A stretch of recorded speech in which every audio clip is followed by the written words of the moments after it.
Okay, so real quick before I get into the meat and potatoes of this, I want you to just look at this tweet because it was funny to me.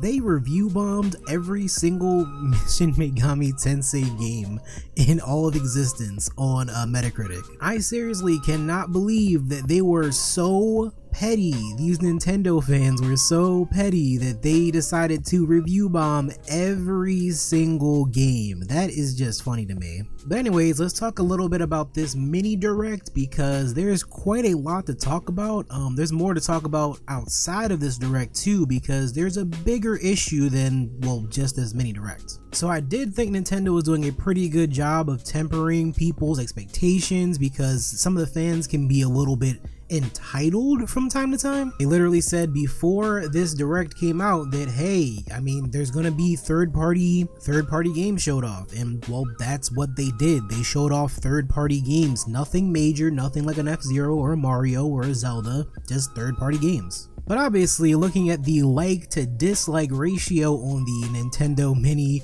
Direct video, there was definitely a problem from the fans' perspective. Now, I'll be the first to say that the announcements were not really that mind-blowing, but I did at least appreciate a few of them. That new DLC for Cadence of Hyrule was totally out of left field for me, and I never bought the original game, but just to see that they're coming out with a physical edition for it in October is pretty interesting. A big one that people were upset about was WWE Battlegrounds, which it was announced before now, but I guess they just decided to slide it into the direct because why not? And just look at it. I mean, I have nothing great to say about it. It's a WWE game, kind of like the 2K Playgrounds game, but just WWE with Battlegrounds. Now, one thing that looked really cool to me, but I also saw myself never playing willingly, was Rogue Company. The team versus team fights are definitely my style, and overall looks like a decent game, but it's not something that I'm really willing to jump into. But the best part of the direct was definitely the announcements from Atlus, because even though I never played a Shin Megami Tensei game in my life outside of Persona 5, if that even counts, I am so happy to see them bringing back the older games for people like myself to jump into.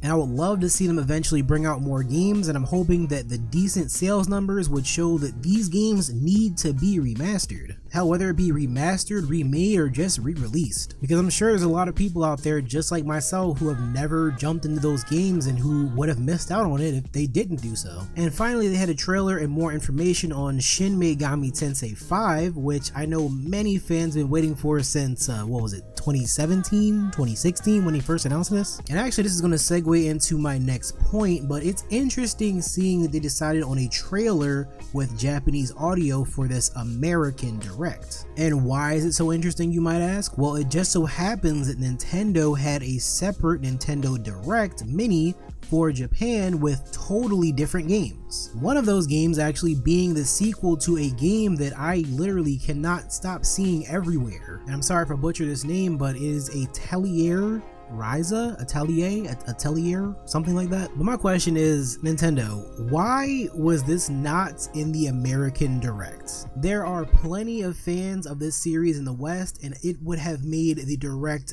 that much more interesting just to have this one game be showcased in the American Direct. Even if they would have played some of these trailers in Japanese, I feel like people wouldn't have minded if it just had subtitles like the Shin Megami Tensei 5 trailer. But you know what, that's fine, that's whatever. The Direct wasn't great, but going into it, the most I expected was a trailer for Bayonetta 3. But again, there were a lot of people that were just simply pissed off about this. And again, the problem is that people just get their hopes too high and they don't pay attention to Nintendo's warning themselves like, hey, just don't get your hopes too high. We're not gonna have anything ball busting. I saw some posts of people thinking that F-Zero or Metroid would have been a part of it, but like, yo, they literally said third-party titles, relax yourselves. But you know what? All of these salty fans aside, there actually is a problem that I have seen myself and a problem that I think that Nintendo does need to rectify, and it's not just the Direct Mini. In case y'all haven't noticed, there are two big consoles, being the PS5 and the Xbox Series, well, whatever the fuck, it could be two different systems at this point, but they're both coming out this holiday season, and well, Nintendo doesn't have anything to show for themselves. I'm not going to go to the point of review bombing an entire video game series because of my frustration, nor am I going to go to the point of even disliking the video. But I feel like every company needs to have at least one banger title to start off the holiday season, and right now, even though we're like months away from the end of the year,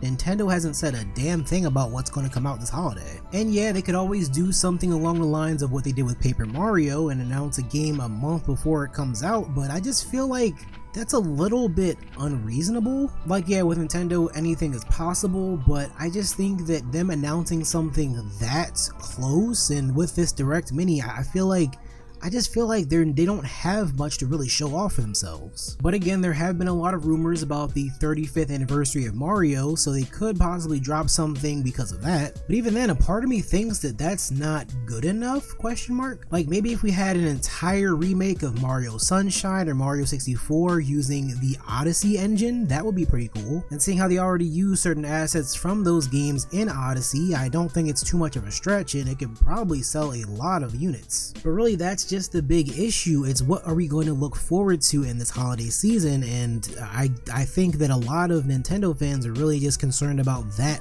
question. Because right now, I'm not gonna lie, I'm looking at Sony and Microsoft and I'm ready to hand them stacks, because if Nintendo's not coming out with anything that's interesting or anything at all, I could just save up more money for a PS5. And that's really just a thing, because I feel like it's a major loss, especially looking at it from an investor point of view, which I am not, but just saying, when your competition has these great big systems coming out and they're definitely going to sell, they are going to sell, why would you just not have anything at all? And that is the main reason why I think Nintendo needs to have a major direct as soon as possible, because we need to know something about what's coming out, anything. Because hell, in the years past, we've had Xenoblade Chronicles 2, we've had Super Mario Odyssey, we've had banger titles come out, we had big titles, and right now, like, come on, nothing? But anyways, that's enough of me rambling. I'm still laughing over the fact that people really went and they really review bombed the shit out of Shin Megami Tensei just over this one direct. That is just hilarious to me. But don't forget to follow me on Twitter where we can continue the conversation. And that's it for now, so I'll see you guys in the next one.